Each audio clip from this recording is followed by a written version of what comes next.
ಎಲ್ಲವೂ ನಕಲಿ. ಮಾಯೆ ಅಂದರೆ ನಕಲಿ. ಯಾವುದು ನಕಲಿ ಅದು ಶಾಶ್ವತವಾಗಿರಲ್ಲ. ಅದರಲ್ಲಿ ಅಸ್ತಿತ್ವ ಇಲ್ಲ, ಸತ್ವ ಇಲ್ಲ. ನಕಲು, ಆರ್ಟಿಫಿಷಿಯಲ್, ಬರ್ತಾ ಇದೆ, ಹೋಗ್ತಾ ಇದೆ, ಯಾವುದು ಶಾಶ್ವತವಾಗಿಲ್ಲ.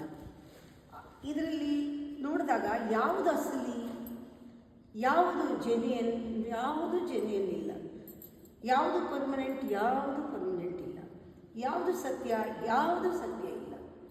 ಎಲ್ಲಿವರೆಗೆ ನನ್ನ ದೇಹದವರೆಗೂ ಯಾವುದು ಸತ್ಯ ಇಲ್ಲ, ಯಾರೂ ಸತ್ಯ ಅಲ್ಲ, ಏನೂ ಸತ್ಯ ಅಲ್ಲ. ಬಟ್ ಜೀವನ ಸತ್ಯವಾಗಿ ನಡೆಸೋದು ಹೇಗೆ ಅಂದರೆ, ಎಲ್ಲ ಬೇಕು, ಎಲ್ಲ ಉಪಯೋಗಿಸ್ಕೋಬೇಕು, ಎಲ್ಲವನ್ನೂ ನೋಡಿ ತಿಳ್ಕೋಬೇಕು, ಕಲಿಬೇಕು, ಎಲ್ಲ ಸರಿ. ಗಾಡಿನೂ ಬೇಕು, ಮನೆಯೂ ಬೇಕು. ಆದರೆ ಅದು ನಮ್ಮ ಮೇಲೆ ಸವಾರಿ ಮಾಡಬಾರ್ದು. ಗಾಡಿ ಇರೋದು ನಾನು ಅದರೊಳಗೆ ಕೂತ್ಕೊಳ್ಳೋಕ್ಕೆ, ನನ್ನ ಮೇಲೆ ಗಾಡಿ ಕೂತ್ಕೊಂಡ್ರೆ ಅದು ನಮಗೆ ಬಂಧನ. ಆದರೆ ಹಣ ಬೇಕು, ಹಣ ನಮ್ಮನ್ನು ಕಂಟ್ರೋಲ್ ಮಾಡಬಾರ್ದು. ಹಣ ಎಷ್ಟು ಬೇಕು, ಇದು ಏನಾದ್ರು ಕೊನೆ ಇದೆಯಾ, ಲಿಮಿಟ್ ಇದೆಯಾ? ಇದಕ್ಕೆ ನಾವು ಎಷ್ಟು ಬೇಕು ಅಂತ ಕೇಳಬಾರ್ದು.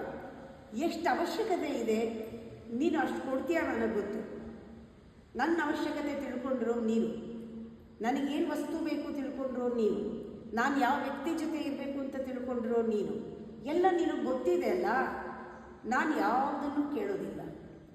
ಏನಿದೆ, ಯಾರಿದ್ದಾರೆ, ಹೇಗೆ ನಡೀತಾ ಇದೆ, ನನ್ನ ಪಾಡು ನನ್ನ ಜೊತೆಲಿ ಇರ್ತೀನಿ. ಎಲ್ಲ ನೀನು ಅರೇಂಜ್ ಮಾಡಿಕೊಡ್ತೀಯ. ನೀನು ಕೊಟ್ಟಿದ್ದು ಮಾತ್ರ ಸತ್ಯ, ನೀನು ಬಿಟ್ಟಿದ್ದೆಲ್ಲ ನಕಲು. ನೀನಿದ್ರೆ ಅಸಲು. ನಕಲಿ ಇದ್ರೂ ಅದು ಅಸಲು. ಯಾಕೆ ಅಂದರೆ ಅದು genuine. Because you are there, your presence is there, because you have given this to me. ನಿನ್ನಿಂದ ಇದು ನನಗೆ, ನಂದಲ್ಲ ಇದು ಯಾವುದು ನನ್ನ ಮೇಲೆ ಸವಾರಿ ಮಾಡೋಕ್ಕೆ ನಾನು ಬಿಡಲ್ಲ.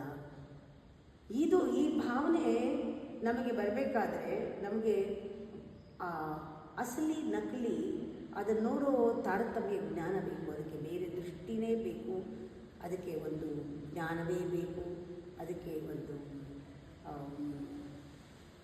ಪ್ರಜ್ಞಾಪೂರ್ವಕವಾದ ಒಂದು ನೋಟ ಇರಬೇಕು. ನಮ್ಮದು ಪ್ರಜ್ಞಾಪೂರ್ವಕ ನೋಟ, ಕಾನ್ಷಿಯಸ್ ಆಗಿ ಒಳಕಣ್ಣಿಂದ, ಥರ್ಡ್ ಐಯಿಂದ ಅರಿವಲ್ಲಿ ನೋಡುವ ಒಂದು ನೋಟ. ಇದು ಜೀವನ ದರ್ಶನ ಅಂತ ಹೇಳ್ತಾರೆ. ಜೀವನ ದರ್ಶನ ಮಾಡೋರಿಗೆ ಅವರು ಅಸಲಿಯಲ್ಲಿ ನಕಲಿಯಲ್ಲಿ ಅಸಲಿ ಹೇಗೆ ಕಾಣ್ತಾ ಇದೆ, ನಾನು ಯಾವ ರೀತಿನ ಆರಿಸ್ಕೊಳ್ಬೇಕು, ನನ್ನ ಆಯ್ಕೆ ಏನು.